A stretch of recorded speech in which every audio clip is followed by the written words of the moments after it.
നമസ്കാരം. സംസ്ഥാനത്തെ വന്യജീവി ആക്രമണങ്ങൾക്കെതിരെ കേരള സർക്കാർ കൈക്കൊണ്ട നിർണായകമായ നിലപാട് പൊതുസമൂഹത്തിൽ വലിയ ചർച്ചകൾക്ക് വഴിവെച്ചിരിക്കുകയാണ്. ജനവാസ മേഖലകളിൽ ഇറങ്ങി ജീവനും സ്വത്തിനും ഭീഷണിയാകുന്ന അക്രമാസക്തരായ വന്യമൃഗങ്ങളെ കൊല്ലാൻ അനുമതി നൽകുന്ന ബില്ലിന് അംഗീകാരം നൽകിയിരിക്കുകയാണ് പ്രത്യേക മന്ത്രിസഭാ യോഗം. നിലവിലെ കേന്ദ്ര നിയമമായ വന്യജീവി സംരക്ഷണ നിയമം 1972 ഭേദഗതി വരുത്തുക എന്നതാണ് ഈ ബില്ലിന്റെ പ്രധാന ലക്ഷ്യം. ജനവാസ കേന്ദ്രങ്ങളിൽ ഇറങ്ങുന്ന അക്രമകാരികളായ മൃഗങ്ങളെ പ്രത്യേക സാഹചര്യത്തിൽ വെടിവെച്ച് കൊല്ലാൻ അധികാരം നൽകുന്ന രീതിയിലുള്ള ബില്ലിന്റെ ഭേദഗതിക്കാണ് ഇപ്പോൾ പ്രത്യേക മന്ത്രിസഭാ യോഗം അംഗീകാരം നൽകിയിട്ടുള്ളത്. ചീഫ് വൈൽഡ് ലൈഫ് വാർഡന് തന്നെ ഇതിൽ ഉത്തരവിടാൻ കഴിയും. വന്യജീവി ആക്രമണങ്ങൾ വർദ്ധിച്ചു വരുന്ന സാഹചര്യത്തിൽ കേന്ദ്ര സർക്കാരിന്റെ ഭാഗത്തു നിന്ന് കാലോചിതമായ ഇടപെടൽ ഉണ്ടാകാത്തതിനെ തുടർന്നാണ് സംസ്ഥാനം സ്വന്തം നിലയ്ക്ക് ഇത്തരമൊരു നിയമനിർമ്മാണത്തിന് ഒരുങ്ങുന്നത്. ഈ വിഷയത്തിനൊരു രാഷ്ട്രീയ മാനം കൂടിയുണ്ട്. കാലങ്ങളായി വന്യജീവി ആക്രമണങ്ങൾ നേരിടുന്ന മലയോര കർഷകരെയും സാധാരണക്കാരെയും ഒപ്പം നിർത്താൻ ഈ ബിൽ സർക്കാരിനെ സഹായിക്കും. വന്യജീവി സംരക്ഷണത്തിന്റെ പേരിൽ മനുഷ്യജീവന് വില കൽപ്പിക്കാത്തതാണ് നിലവിലെ നിയമമെന്ന വിമർശനം ഉയർന്നിരുന്നു.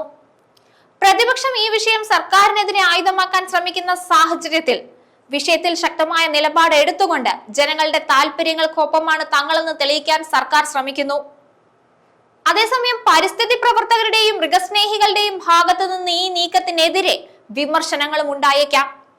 ഇത് മൃഗങ്ങളോടുള്ള ക്രൂരതയാണെന്നും പ്രശ്നത്തിന് ശാശ്വതമായ പരിഹാരമല്ലെന്നും അവർ വാദിച്ചേക്കാം. ഈ വിഷയത്തിന്റെ പൊതുജനപരമായ പ്രാധാന്യം വളരെ വലുതാണ്.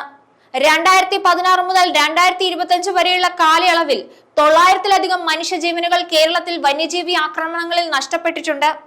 ഏകദേശം 8,900-ലധികം പേർക്ക് പരിക്കേൽക്കുകയും ചെയ്തിരുന്നു. കഴിഞ്ഞ ഫെബ്രുവരി വരെയുള്ള കണക്കുകൾ പരിശോധിച്ചാൽ കാട്ടാന ആക്രമണത്തിൽ മാത്രം കഴിഞ്ഞ 8 വർഷത്തിനുള്ളിൽ 180 ജീവനുകളാണ് സംസ്ഥാനത്ത് പൊലിഞ്ഞത്. കാട്ടുപന്നികൾ, ആനകൾ, കടുവകൾ, പുള്ളിപ്പുലികൾ തുടങ്ങിയ മൃഗങ്ങളാണ് പ്രധാനമായും ഭീഷണി ഉയർത്തുന്നത്.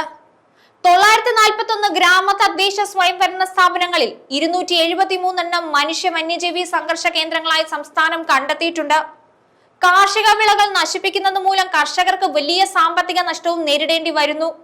ഈ പ്രശ്നം കൈകാര്യം ചെയ്യുന്നതിന് നിലവിലെ നിയമങ്ങൾ അപര്യാപ്തമാണ്. വന്യജീവികളെ കൊല്ലാൻ അനുമതി നൽകുന്നതിനുള്ള തീരുമാനം എടുക്കുന്നതിൽ കാലതാമസം നേരിടുന്നത് അടിയന്തര സാഹചര്യങ്ങളിൽ മനുഷ്യജീവൻ രക്ഷിക്കുന്നത് തടസ്സമുണ്ടാക്കുന്നു. പുതിയ ബില്ല് ചീഫ് വൈൽഡ് ലൈഫ് വാർഡന് അക്രമകാരികളായ മൃഗങ്ങളെ വെടിവെച്ചു കൊല്ലാൻ നേരിട്ട് ഉത്തരവിടാനുള്ള അധികാരം നൽകുന്നു. എന്നിരുന്നാലും ഈ ബില്ലിന് നിയമപരമായ നിരവധി കടമ്പകൾ കൂടി കടക്കേണ്ടതുണ്ട്. സംസ്ഥാന നിയമസഭ പാസാക്കിയാലും ഗവർണറുടെയും രാഷ്ട്രപതിയുടെയും അംഗീകാരം ഇതിന് ആവശ്യമാണ്. കേന്ദ്ര നിയമത്തിൽ ഭേദഗതി വരുത്താനുള്ള സംസ്ഥാനത്തിന്റെ അധികാരം ചോദ്യം ചെയ്യപ്പെട്ടേക്കാം. എങ്കിലും ജനങ്ങളുടെ ജീവനും സ്വത്തിനും മുൻഗണന നൽകിക്കൊണ്ടുള്ള ഈ നീക്കം വന്യജീവി മനുഷ്യ സംഘർഷം എന്ന ഗുരുതരമായ വിഷയത്തിന് ഒരു പരിഹാരം ഉണ്ടാക്കാൻ കേരളം പ്രതിജ്ഞാബദ്ധമാണെന്ന് വ്യക്തമാക്കുന്നു. വന്യജീവി ആക്രമണങ്ങളിൽ നിയമം നടപ്പാക്കുന്നതിൽ പ്രായോഗിക പ്രശ്നമുണ്ടെങ്കിലും മലയോര ജനതയെ ഒപ്പം നിർത്തുകയാണ് സർക്കാർ ഈ ബില്ലിലൂടെ.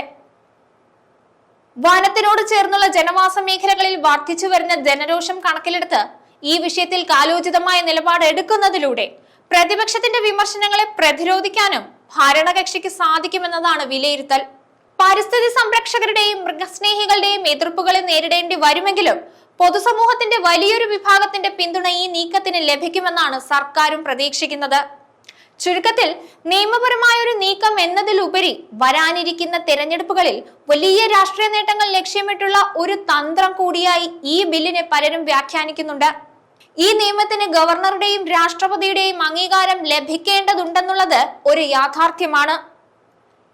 നിലവിലെ രാഷ്ട്രീയ സാഹചര്യത്തിൽ ഗവർണറുമായുള്ള ബന്ധം മികച്ചതല്ല.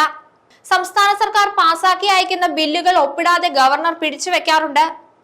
എന്നാൽ വന്യജീവി സംരക്ഷണ നിയമ ഭേദഗതി ബില്ല് ഗവർണർ മുൻ ബില്ലുകളെ പോലെ പിടിച്ചുവെക്കുകയാണെങ്കിൽ ഇപ്പോൾ കേരളം ഭരിച്ചുകൊണ്ടിരിക്കുന്ന CPM-ന് രാഷ്ട്രീയ മേൽക്കൈ ഉണ്ടാകും.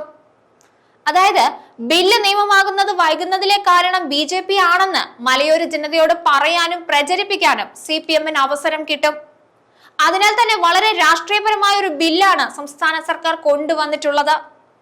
6 മാസം കഴിഞ്ഞ് വരാനിരിക്കുന്ന നിയമസഭാ തെരഞ്ഞെടുപ്പിന് ഈ ബില്ല് നിർണായകമാകും. News desk Innadu Malayalam.